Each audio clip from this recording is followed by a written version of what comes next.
ছোটবেলার স্মৃতিগুলো কত সুন্দর হয় তাই না, মধুর হয়। এটা আসলে বড় হলেই বোঝা যায়, আর ছোট থাকতে তা বোঝা যায় না। আসসালামু আলাইকুম। তো আজকে আমি আমার বাবার বাড়িতে এসে পড়ছি। এসে এই ছোটবেলার সেই স্মৃতিগুলো মনে পড়তেছে। আবার যে লাকড়ির চুলায় আমরা জুলাবাতি রান্না করে খাইতাম, কত মজা করতাম। আহারে কই সেই দিনগুলা, এখন বড় হয়েছে, এখন যে কত মিস করি এগুলারে। তো এই চুলাটারে এনে রাখবো না ওইখানে রাখবো, এটা করতে করতে ভাবি এখানে নিয়ে আইছে, কারণ এই জায়গাটা অনেক বড় সড়ো জায়গা ছিল, ভালো সুন্দর পরিষ্কার জায়গা। এখানে রাখলে আম্মা এটারে লেপন দিব বলতে এটারে ঠিক করবে। এই যে ফাইটটা গেছে না, এটার ভিতরে কাদা দিয়ে লেপে দিতেছে। লেপার পরে এটা শুকানোর পরে এই জায়গায় আমরা রান্না করে এখন খামু। সকল আবদারের জায়গা আরেকটা হইছে মা বাবা দুইজনেই এই যে মাটির চুলার আবদারটা আমি করে লাইছিলাম। আম্মাই তো এই চুলাটা খুবই মনোযোগ দিয়া বানাই দিছে আমারে, আর হইছে আনন্দ সহকারে। আসলে মা ওই একটা সন্তানের ইচ্ছা সব কিছু পূরণ করতে পারে। মা ছাড়া এই পৃথিবীতে যারা আছে তারা খুবই অসহায় নিঃস্ব, তাদের আবদারগুলো আর কে পূরণ করবে বলেন। মা আসলে খুবই মধুর মায়ার একটা জিনিস, যেটা বলার মতো না।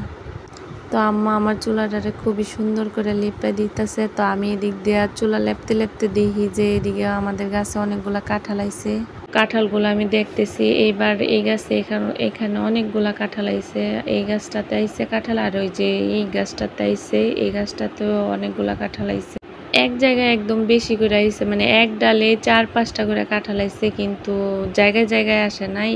এরকম লস্কা লস্কা করে ধরছে কাঁঠাল, বুঝলাম না এবারে এরকম ধরছে। আর আমাদের বাড়িতে প্রথম যে গাছে কাঁঠাল আসছিল, সেই গাছে এখন কাঁঠাল আসা বন্ধ। এই যে একটা কাঁঠাল আইছে, আর উপরে মনে হয় 2-3টা আছে। তো এইটাতে অনেক কাঁঠাল আসতো, কিন্তু এখন আর কাঁঠাল তেমন আসে না। এই যে 1-2টা বা 3টা আসে, এরকম আসে, আর তাও আবার অনেকটা ভালো পড়ে।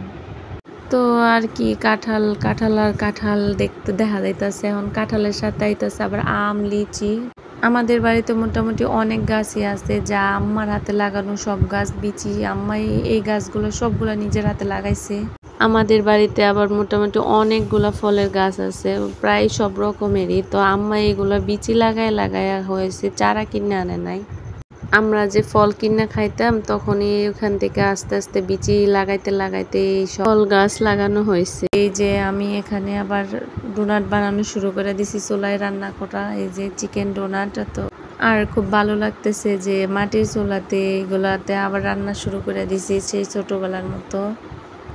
ছোটবেলায় তো সব বান্ধবীরা মিল্লা রান্না করে খাইতাম। এখন আমি আর সিনহা সব বান্ধবীরা তো বিয়ে হয়ে গেছে, সবাই যার যার শ্বশুর বাড়িতে আছে, যার যেখানে সবারই বাচ্চা হয়ে গেছে। আর কি, এখন মাঝে মাঝে দেখা হয়, আসলে বাড়িতে, না হলে দেখা হয় না। নিজের বাড়িতে এসে ঘুরে টুরে জায়গা। পরের দিন এই ইফতারের আয়োজনগুলো করা হয়েছে, রোল টোল সব কিছু বানানো হয়েছে। আর ফল ছিল 3 রকমের, 2 রকমের লেবুর শরবত ছিল। তো এই যে সবাই মিলে ইফতার করলাম, এইভাবে দিনগুলা কাটলো। আসলে বাড়িতে আসলে কখন যে দিনগুলা কেটে যায় আস্তে আস্তে বলা যায় না। তো আমি তো শ্বশুর বাড়িতে চলে যাব। আল্লাহ হাফেজ।